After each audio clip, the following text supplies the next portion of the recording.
Hello viewers.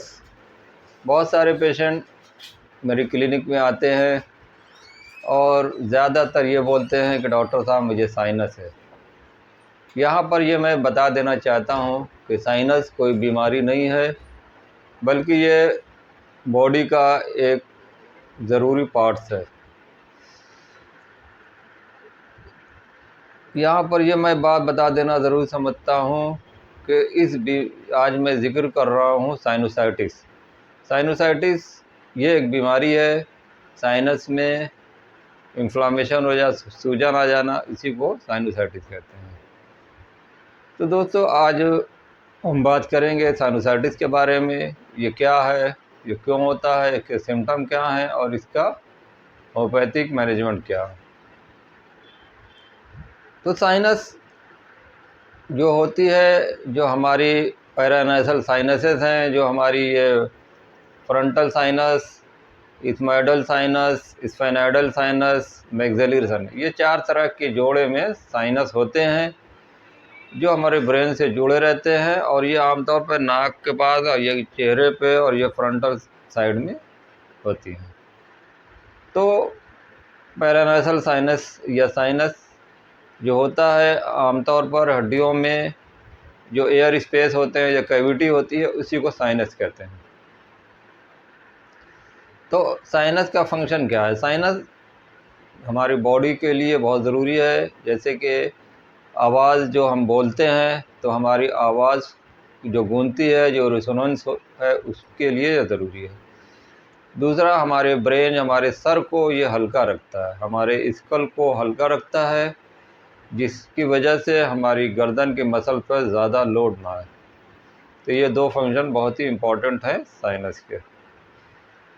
तो दोस्तों, sinusitis में क्या है? साइनोसाइटिस का मतलब ये हुआ कि साइनस जो हमारी कैविटी है, उसमें कहीं अगर इन्फ्लामेशन हो जाए, सूजन आ जाए, तो उसको साइनोसाइटिस कहते हैं। साइनोसाइटिस नाक के अंदर की जो म्यूकस मेम्ब्रेन है, उसमें अगर इन्फ्लामेशन हो रहा है, इन्फेक्शन हो रहा है, तो उसको साइनोसाइटिस कहते हैं। आमतौर पर साइनस 2 तरह के होते हैं, acute and chronic. Acute sinus जो होता है, वो नाक के अंदर जो आपके साइनस है, इसमें इन्फ्लामेशन हो गया है और उसमें इन्फेक्शन हो जाना, ये एक मेन वजह है। और वायरल इन्फेक्शन, ख़ास तौर से जो वायरल इन्फेक्शन होता है, वो मेन कॉज होता है साइनसाइटिस का। 90% जो साइनसाइटिस होते हैं, वो वायरल इन्फेक्शन की वजह से होते हैं। बाकी 10% जो बैक्टीरियल होते हैं और फंगल होते हैं। तो कोरोना के दौर में जैसा आपने सुना होगा कि ब्लैक फंगस भी हुआ था लोगों को, जिससे बहुत लोगों की मौत हो रही थी। तो ब्लैक फंगस यही साइनस, नाक के ज़रिए से ये फंगस का इन्फेक्शन हो रहा था और ये ब्रेन में जा रहा था, तो इसी से लोगों की मौत हो रही थी। तो ये आमतौर पे बहुत ही कम होता है, रेयर केसेस में होता है। लेकिन ये 90% एक्यूट केस जो मैंने बताया कि वायरल इन्फेक्शन की वजह से होता है। दूसरी वजह है जो डस्ट है, धूल गर्दा है, या पॉलेंस है, या आपके जो जानवर है, पेट्स हैं, एनिमल्स हैं, उनके पॉलन से, पराग से, इससे भी ये इन्फेक्शन होता है। तीसरी वजह है जो धुआं होता है, धुएं से भी हो सकता है। और पॉल्यूटेड एयर, जो प्रदूषित हवा है, उससे भी ये इन्फेक्शन होता है। क्रोनिक साइनोसाइटिस, क्रोनिक साइनोसाइटिस क्या होता है? क्रोनिक साइनोसाइटिस में आपको इन्फेक्शन की वजह से होता है और आपके नाक के अंदर नेज़ल पॉलिप ग्रोथ हो जाना या मास ग्रोथ हो जाना, और deviated nasal septum. Deviated nasal septum मतलब हड्डी का टेढ़ा हो जाना, उस वजह से भी साइनोसाइटिस होता है। तो ये 4 वजह हैं क्रोनिक के। एक्यूट स्टेज आमतौर पर 28 दिन तक होता है, 28 दिनों में ये ठीक हो जाता है। लेकिन जो क्रोनिक केस होते हैं, जो बहुत दिनों से है, तो ये आमतौर पर 12 हफ्ते लगभग आप समझ लिए 3 महीने के बाद भी अगर ये सही नहीं हो रहा है तो वो क्रोनिक इन्फेक्शन, क्रोनिक साइनसाइटिस होता है। तो दोस्तों इसका सिम्टम क्या होगा? इसका सिम्टम ये होगा कि नाक से हमारे जो है पानी आएगा, बलगम आएगा, और जो हमारी साइनस है, नॉर्मली साइनस से पतला म्यूकस निकलता है जो हमारी नाक के पीछे से गले में आता है।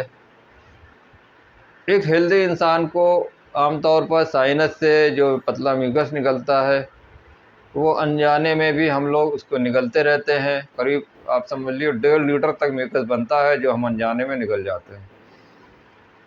यही अगर इन्फेक्शन ज़्यादा हो, जो नाक के अंदर की, जो आप मैंने बताया कि म्यूकस मेम्ब्रेन के अंदर जो हड्डी है, उस हड्डी के अंदर अगर ये इन्फेक्शन हो रहा है, साइनस के अंदर जो एयर स्पेस है, तो नॉर्मली एयर स्पेस में कोई इन्फेक्शन नहीं, बैक्टीरिया नहीं होते, लेकिन इसमें बैक्टीरिया वायरस अगर ज़्यादा हो जाते हैं तो उस वजह से उसमें म्यूकस मेम्ब्रेन में स्वेलिंग आ जाती है, सूजन आ जाती है, जिसकी वजह से जो अंदर का म्यूकस है वो बाहर नहीं निकल पाता।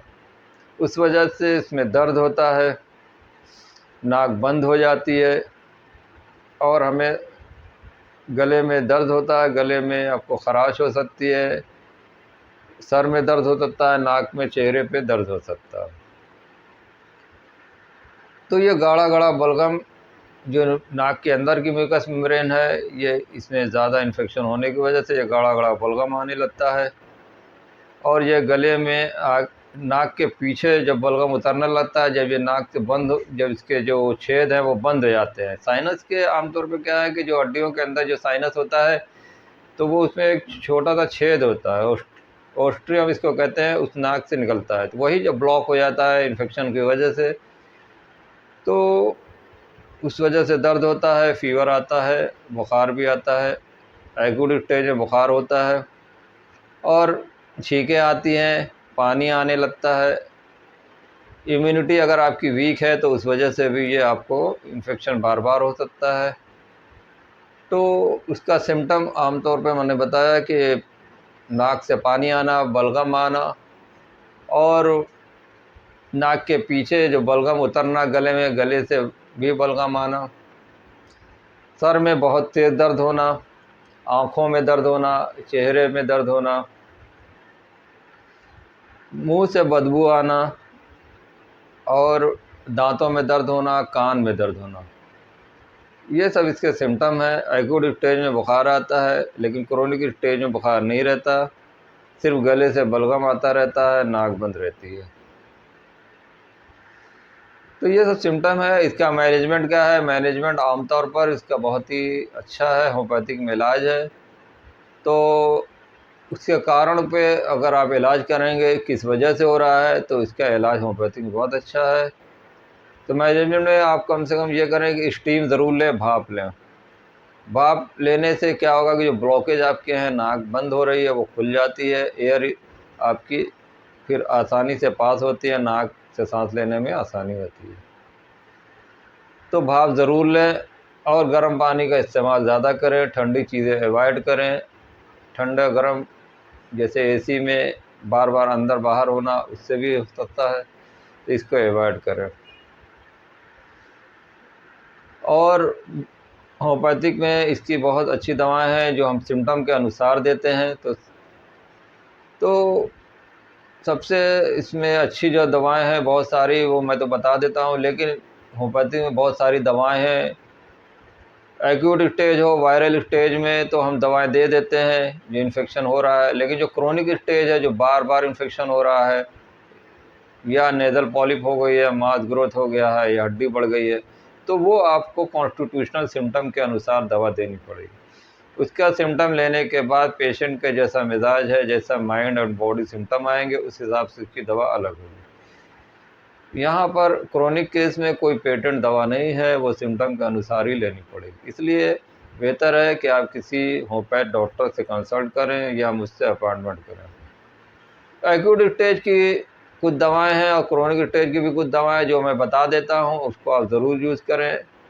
तो एक्यूट स्टेज में शुरुआत में अगर इन्फेक्शन है, बेलाडोना उसकी बेहतरीन दवा है। बेलाडोना का सिम्टम ये आएगा कि सर में दर्द होगा बहुत ज़्यादा, मुंह गला सूख जाएगा, और ड्राई जिसे नज़ला कहते हैं, गला सूखना, और इसमें बलगम नहीं आता, और आँख में दर्द होगा, सर में दर्द होगा, चेहरे पे दर्द होगा। तो ये बेलाडोना का सिम्टम है। अगर ये शुरुआत में इन्फेक्शन इन्फ्लामेशन है तो आप बेलाडोना दें। उसी तरह दूसरी दवा है नस वोमिका। नस वोमिका भी साइनोसाइटिस के लिए बेहतरीन दवा है। इसका मेन सिम्टम ये है कि नाक आपकी रात में बंद हो जाएगी, लेकिन जब आप दिन भर बाहर रहेंगे या दिन में नाक खुल जाती है, नाक बहने लगती है। अगर रात में नाक बंद है और दिन में नाक खुल जाती है या पानी आता है तो उसमें आप नस वोमिका दें। तीसरी दवा है आर्सेनिकल। आर्सेनिकल का जो साइनोसाइटिस का सिम्टम आएगा, उसमें पानी बहुत ज़्यादा बहता है, नाक से छींकें बहुत आती हैं, और जो नाक से पानी आता है उसमें जलन बहुत होती है, बर्निंग डिस्चार्ज होगा, गला मुंह इसका भी बहुत सूखेगा, इसको प्यास बहुत लगेगी, घबराहट बेचैनी होगी, रात में इसको नींद नहीं आएगी। दोपहर 12 बजे या रात में 12 बजे इसके सिम्टम बढ़ जाते हैं, तो आप आर्सेनिकल दे। आर्सेनिकल के मुंह से भी महक आती है, सांस में बदबू आती है। इसी तरह लेमिना माइनर मदर टिंचर मैं आमतौर पर जो पेशेंट को नाक से सूंघने की, या उनको नाक पे सूंघने की कम हो गई है या एकदम नहीं सूंघ पा रहे हैं, तो उनके लिए लेमिना माइनर मदर टिंचर, ये आप 10-10 बूंद आधे कप पानी मिला के 3 बार लें, जिससे आपकी साइनोसाइटिस भी अच्छा होगा और आपको जो सिम्टम आ रहा है नाक से सूंघने की ताकत कम हो गई है या बिल्कुल ख़त्म हो गई है, तो वो वापस आ जाएगी। इसी तरह और दवा है नस वोमिका, आर्सेनिक, बेलाडोना और स्ट्रिक्टा पल्मोनेरिया बहुत ही अच्छी दवा है। अगर आपकी नाक टोटल ब्लॉक हो जाती है, नाक बंद हो जाती है और नाक के पीछे बलगम बार बार गले में उतर रहा है, करके बहुत ज़ोर लगा के बलगम निकलता है, बार बार हॉकिंग ऑफ म्यूकस, बार बार ज़ोर लगाने का बलगम आ रहा है, तो इसके लिए स्ट्रिक्टा पल्मोनेरिया ये भी बहुत अच्छी दवा है। तो ये एक्यूट स्टेज में मैं आमतौर पर ये दवाएं देता हूँ। अगर क्रोनिक स्टेज है, बहुत दिनों से हो रहा है, तो उसके लिए साइलिशिया है। साइलिशिया का ठंडक से ज़रा सी कोल्ड से इसको फ़ौरन साइनस में प्रॉब्लम हो जाती है, बलगम बहुत ज़्यादा आता है, तो बलगम को अगर सुखाना है, रोकना है, तो उसके लिए साइलिशिया दें। अगर उसको कोल्ड एलर्जी है, ठंडक से बहुत ज़्यादा उसको प्रॉब्लम होती है, तो साइलिशिया इसकी बेहतरीन दवा है। पल्सटिल्ला है। पल्सटिल्ला 30 भी नाक से बलगम आ रहा है और हरे रंग का अगर डिस्चार्ज होता है, बलगम बहुत गाढ़ा गाढ़ा आता है, तो आप पल्सटिल्ला दें। पल्सटिल्ला को भी मुंह गला सूखता है, लेकिन इसको प्यास नहीं लगती। इसी तरह काली बाइक्रोम है। काली बाइक्रोम का जो बलगम आएगा नाक से या गले से, बहुत ही थिक गाढ़ा डिस्चार्ज होता है और बदबूदार होता है और चिपचिपा होता है, तार की तरह बलगम निकलता है, बहुत गाढ़ा गाढ़ा होगा, तो उसके लिए आप काली बाइक्रोम 30 दें। इसी तरह एक ट्यूक्रियम दवा है, ट्यूक्रियम MV, ये भी बहुत अच्छी साइनस में काम करती है। इसका सिम्टम ये है कि रात में जब आप लेटेंगे, सोएंगे, तो आप जिस करवट लेटेंगे उस तरफ की नाक बंद हो जाएगी। अगर राइट साइड लेटेंगे तो राइट साइड की नाक बंद हो जाएगी, अगर लेफ़्ट साइड लेटेंगे तो लेफ़्ट साइड की नाक बंद हो जाएगी। तो इस तरह का अगर सिम्टम आ रहा है तो आप इसके लिए ट्यूक्रियम MV ये 30 सुबह दोपहर शाम करके इसको भी ले सकते हैं। कैलकेरिया कार्ब है। कैलकेरिया कार्ब भी कॉन्स्टिट्यूशनल दवा है। अगर सिम्टम मिलता है, पेशेंट को ठंडा लगता है, नज़ला ज़ुकाम बार बार होता है, ठंडक से इसको एलर्जी है, उसको ठंडा बहुत ज़्यादा लगता है, हाथ पैर में कोई दर्द हो, हड्डियों में दर्द हो, कैल्शियम की डेफिशिएंसी है, उस वजह से हो रहा है, अंडा खाने की इसको बहुत इच्छा होती है, सर में अगर इसको लेटने का पसीना आता है, तो कैलकेरिया कार्ब इस सिम्टम पे दे सकते हैं। तो दोस्तों ये सब सिम्टम है के अनुसार आपको दवाएं लेनी है और किसी अच्छे डॉक्टर को आप दिखला के या पूछ करके आप इन दवाओं का इस्तेमाल कर सकते हैं, या मुझसे आप ऑनलाइन कंसल्टेशन कर सकते हैं। तो दोस्तों ये वीडियो पसंद आए तो लाइक करें, शेयर करें, और जिन लोगों ने चैनल को सब्सक्राइब नहीं किया तो ज़रूर सब्सक्राइब करें। Be happy, be healthy. Thank you.